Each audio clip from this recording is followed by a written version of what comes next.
Hello, welcome back. All right, today we're going to take a look at market research.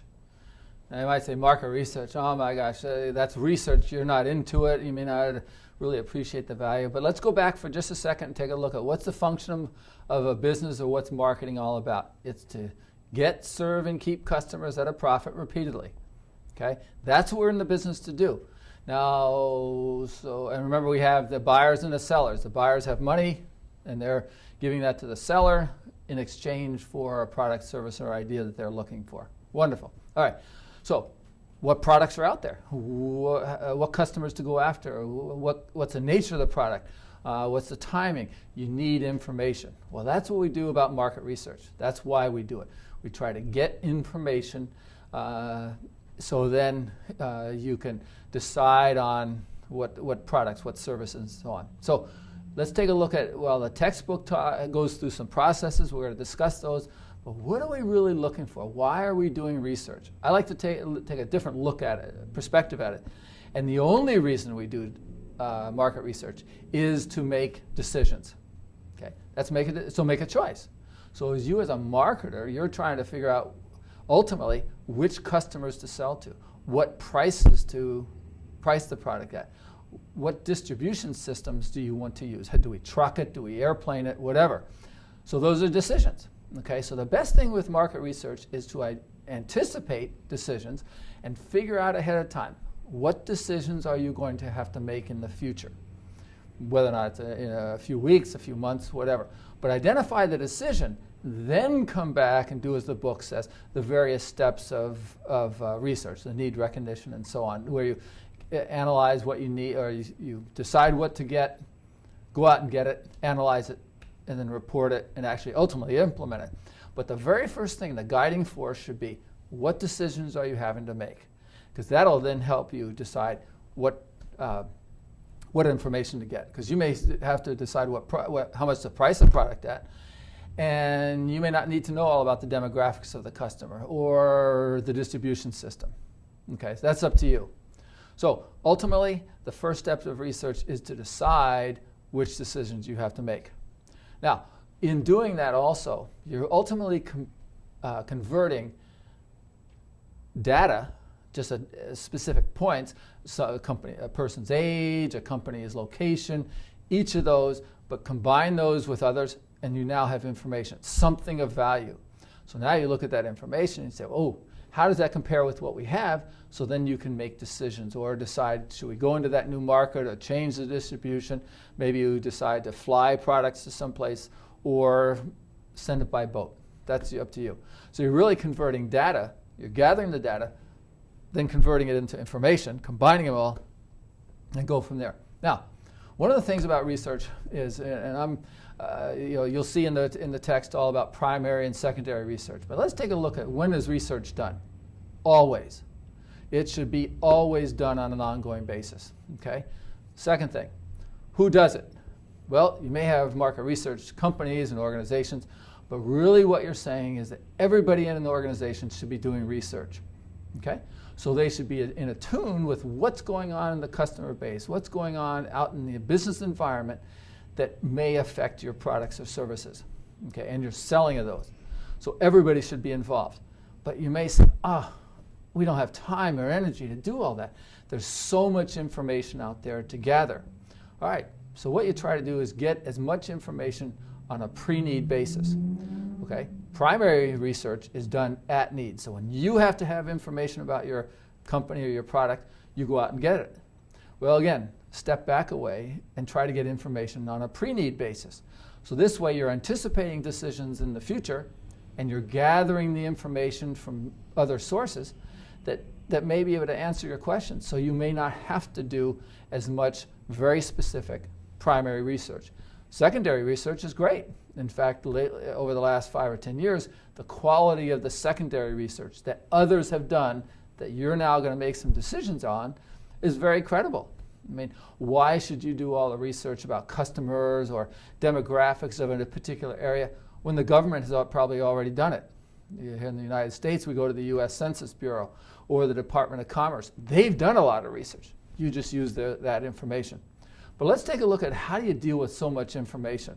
I like to use the example of reading the Wall Street Journal. I'm a real advocate of that, by the way, and that's where one source that you can get very, very good information, lots of it, lots of different industries, it's current, and as you just continue to gather that information, it'll help. So what I suggest you do is identify the 5 I's. Those are industries, individuals, issues, interests, and idiosyncrasies. So now you sit down for a second and say, okay, for me as an individual, for your company, for your customers, and your customers' customers, get any and all information about the industries. What's going on? What are the problems? What are the opportunities? What are the threats? What are the, what's happening within the industry of those 4 groups? You, what's of importance to you, your company, your customers, and your customer's customer. Okay, so go after all the information about the industries. Now, the second I is about individuals. Keep track of where people are. So who are the top performers over at various companies that you compete with, as well as in those other groups, the customers and so on, and track them. Because oftentimes you'll see one executive quit and go someplace else, or be fired and go someplace else. Well, you want to know that, because the skill sets that they succeeded at one company, when they go someplace else, those skill sets are going to be used in the other industries, other companies also. So for example, fairly recently, Mark Hurd was over at HP, Hewlett Packard. He left, or was fired, HP, and then shortly thereafter he showed up over at Oracle. Okay, well someone might say, well, what's he going to do over at Oracle? Basically the answer is whatever he did at HP, Oracle values. Same thing with most other executives. They're not going to have to learn a whole other skill set. They're going to be doing that over there. So you want to know all about the movements of people in the industries that you pay attention to, and also the individuals there, and the customers and the customer's customer. Then you want to look at the issues. So what issues are important to you? Is it foreign trade? Is it currency evaluation? Is it acquisitions? So gather information ahead of time all about issues that are important to you. Then last but not, second to the last is you want to look at the interests. So what interests do you and or your company have? Are you looking at developing new systems? Are you looking at divesting yourself of certain things? Would you like to get into new markets? So gather that information ahead of time. All right. Last but not least is what I call idiosyncrasies. And that is basically every day either read an article, listen to a radio report, watch a TV show that you have almost no interest in. But you know what? Ultimately, you might say that's a waste of time, but it really isn't, because you're going to be talking to people, visiting with people, and interacting with people that whatever you just happen to watch may be of real interest. So you want to start gathering on an ongoing basis everything about yourself and your customer, your company, your customers, and your customers' customers. All about the industries, the individuals, issues, interests, and then idiosyncrasies. Now, you might say, do we do more primary, or when do we do primary research and when do we do secondary? You know what? Reverse the order. You do secondary research, that is, gather information that others have done already that's credible. Do that first, and actually do that on an ongoing basis. So you're reading the Wall Street Journal is a form of secondary research. You know, the same thing, and then when you get to, what that helps is when you've done a real good job of secondary research, when you have to make the final decision, or you might say, well, we just need a little bit of information that you don't have right now, then you do the primary research. Great, so you're going to do less of it, and you're going to, you'll already be able to make a lot of decisions. In fact, a lot of people say, we don't have to have primary research. There's such good secondary research for our decisions, we don't need to do it. All right. Now, the other thing is about the information and doing research, you want to do it on an ongoing basis and constantly update yourself. So what you read last week about a company or your industry or competition may have changed. So you want to adapt yourself to that. So you may say, okay, now where do I get all this information? Okay, where do you get it? Again, credible sources in the media, Wall Street Journal, New York Times, and others around the world that are credible. Typically a local paper may not be as applicable. Same thing with media. Which TV shows, news shows might you watch? Same thing with the radio and so on. Go to the sources on an ongoing basis. But then the other thing you might want to do is think about where is the information that you're looking for? What a lot of companies will do and individuals will do, they'll go to the trade shows. Great. You're learning a lot of information, and also you're gathering information from people that are at the trade show, for example. Oftentimes companies will hire a company to scope out the industries and come back and report to them what industries are doing, what certain companies. So if, for example, you may hire somebody to go check out your primary competition at the trade show and have them do it covertly, essentially, and have them be able to report back to you. Because if you went to the booth, well, they know you're working for their competitor. They're not going to tell you a whole lot. But if you gather that information from someone else, very important. One of the things also you want to go, where are the people that have that information? You might say, well, you know, they travel a lot. That's right. You go to airports, you go to hotels, you go to restaurants. Oftentimes, if you are in tune and you're listening or you're watching, you can pick up an awful lot of good information. And by the way, no one's going to just be handing you that information.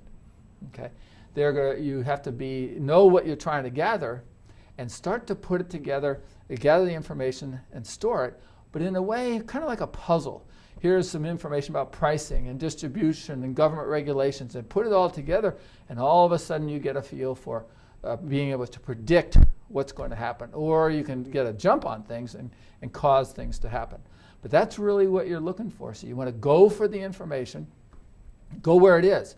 Some people, actually some companies in the United States actually knew that there were a lot of computer techs that would travel from San Jose, California, down to Austin, Texas. And they would literally hire someone just to get on board the airplane, hang out in the gates and departure lounges, and listen to what people are saying. And so that they could actually pick up some tidbits, okay? And they'd pass it back to the office. And a lot of companies now don't allow more than one or two people to travel together because they tend to talk a lot and other people hear. So again, bits of information, it's usually not one thing that will be your real solution. It's going to be the combination. So go where the information is, where the people are, so whether or not it's a hotel, a cocktail lounge, or trade shows, go where that information is, start to anticipate it, get it from the secondary sources ultimately, because ultimately, again, remember, market research, you do that to make decisions. Once you make the decision, keep gathering information to update whether or not it was a good decision and you got the results that you were looking for. And I think remember that you're looking to try to create increased revenues and also identify those that are responsible for your research. Everybody is responsible. In fact, if you look at it, Coca-Cola, for example, they have a full division within their organization dealing with competitive intelligence. That's what market research is. You're checking out information worldwide from all different facets, but they have about 40 people working in the Department of Competitive Intelligence just to gather bits and pieces of information, make some sense out of it, and then report it back out to the executives so that they can act on it. It's very, very important. So whatever information you have and you're gathering, store it, share it with somebody within your company, and or help yourself make more decisions. That's the happy decision making.